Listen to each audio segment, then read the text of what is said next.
Hello students, my self पूजा मिश्रा। मैंने आपसे कहा था ना, in next video I will give you the question and answers of lesson number 7. So in this video I will show you the question and answers of lesson number 7, that is let us solve our problem. Okay, so question number 1, fill in the blanks. See, you can see and write down on your notebooks. Turning a blind eye towards problems make them worst. Turning a blind eye towards worst, WORST. किसी भी problems को अनदेखा करने से वो problems और भी ज़्यादा खराब हो जाती है. Okay, this is your first question. Now the second one is, it is important to be able to identify issues. This is your second answer. It is important to be able to identify issues. So this is a fill in the blanks answer. And now you will mark the question and answers what I am giving to you. Answer in one sentence. What is meant by issue in civic life? What is meant by issue in civic life? So answer of this question is here on page number 32. The problems faced by people in cities and villages can be called problems or issues in civic life. This is your answer A.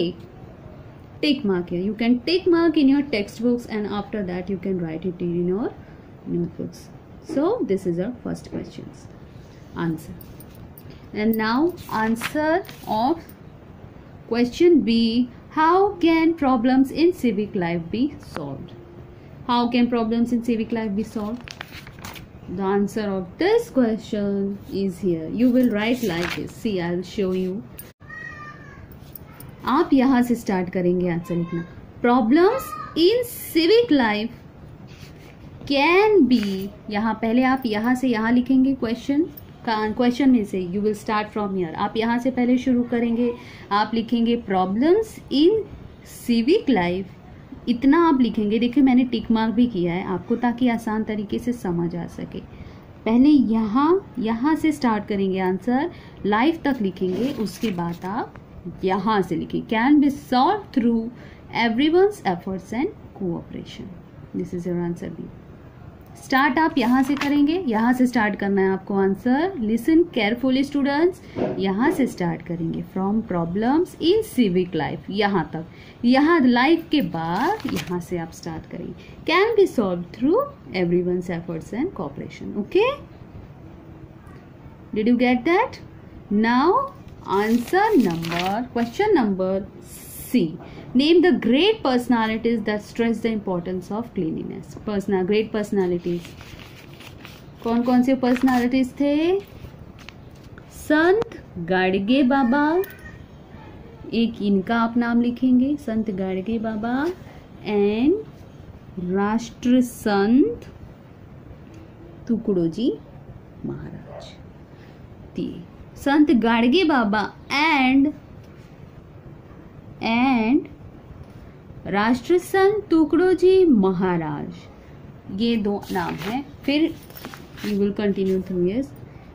यहाँ से are great personalities that stress the importance of cleanliness. Are okay.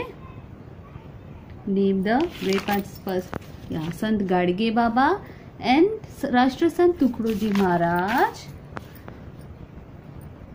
Are लिखोगे इधर. फिर the great personalities that stress the importance of. और आप सिर्फ नाम भी लिख सकते हैं क्योंकि ये आंसर इन वन सेंटेंस है, तो you can only right names also. Okay, now answer in short. Explain the concept of cleaning the village through the श्रमदान. ये कॉन्सेप्ट, इसके बारे में हमने पढ़ा ना, श्रमदान. तो इसका आंसर यहाँ है. The people of Kudawadi village in Osmanabad district clean their village through shramdaan और voluntary contribution of labour. They decided that everyone should help in cleaning the village. First, the waste water was dealt with. The garbage was used to make manure using vermiculture. A toilet was built in each house. From here, यहाँ से from here to ये पूरा आपको para लिखना है. Because this is answer in short, you will have to define it. What is the concept of Shramdaan? This is okay. This is your answer. Question number 3 का answer A1. And now B वाला. How can a suitable environment for peace be created? इसका answer आपको मिलेगा इस paragraph में. For यहाँ से from here. For a society to be peaceful, the basic needs of its sections need to be met. Each person must get the necessary security. The exploitation in society must stop. Inequality must decrease. Everyone must have the right to participate in public life. By learning the importance of peace and by using peaceful methods, we can create a peaceful environment. यहाँ से यहाँ तक environment तक. This is your answer B. Okay आप point wise लिखेंगे. Point A फिर point B करके एक एक जहाँ जहाँ फुल स्टॉप है उस वहाँ से आप एक एक point A B C point डालें. जैसे for a society to be peaceful the basic needs of all sections need to be made. ये पॉइंट ए हो गया. फिर इस फुल स्टॉप के बाद ये पॉइंट बी हो गया. यहाँ फुल स्टॉप फिर 3. इस तरह से आप लिखेंगे तो ये बड़े आसानी से आपको समझ भी आएगा, लिखना भी आसान होगा और आपको बहुत ज़्यादा बड़ा भी नहीं लगेगा. So try to write down the answers in point wise. Okay students.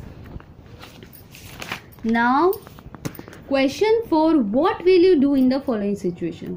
ये कुछ situations दिए हैं और आपको पूछा गया कि ऐसे situations में आप क्या करेंगे. The class leader wishes to maintain quiet in the classroom. जैसे कि आपकी क्लास का लीडर यानी monitor, he will wish to maintain quiet in classroom. वो कहेगा साइलेंस रखने के लिए. तो आप क्या करेंगे आप जोर से शोर मचाएंगे? उसके बावजूद नहीं. तो हमें क्या करना पड़ेगा? What we will do, हम क्या करेंगे? We will cooperate with leader and will maintain silence in classroom. Okay, we will cooperate with leader and will maintain silence in classroom. This is your answer of this question. कि आप क्या करेंगे? आप उनके साथ कोऑपरेट करेंगे, उनका साथ देंगे और क्लास में साइलेंस मेंटेन रखेंगे. This is your answer A.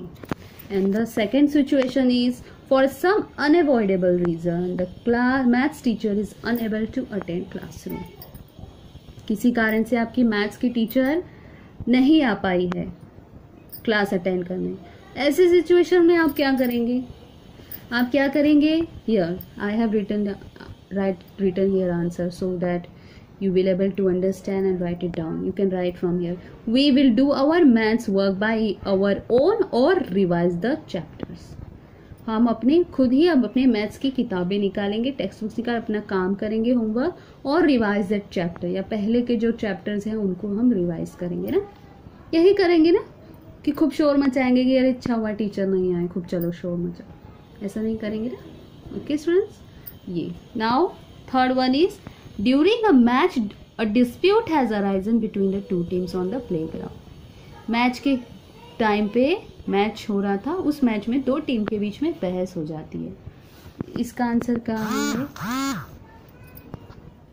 We will sort a dispute peacefully by dialogues or discussion. Discussion. हम उस झगड़े को शांत करेंगे किससे? डायलॉग्स और डिस्कशन, यानी आपस में डायलॉग्स और discussion. See here is also the answer. Dialogue and discussion की spelling you can see from here. Okay, so we will sort a dispute. हम शांति से उस झगड़े का हल निकालेंगे, सॉल्यूशन ढूंढेंगे बातचीत करके. Okay, so this was the question and answers of the chapter 7. Okay, you can write it down in your notebook. Okay students, and if you have any complaint, any confusion regarding this video. You can write it down in my comment section. So if you like my video students, you can like and share to my videos. और अगर आपको अच्छा लगा मेरा, without confusion आपने समझ पाए हैं अगर आप मेरा ये चैप्टर, तो आप अपने मॉम एंड डैड से रिक्वेस्ट करके मेरे चैनल को सब्सक्राइब कर सकते हैं. Thank you.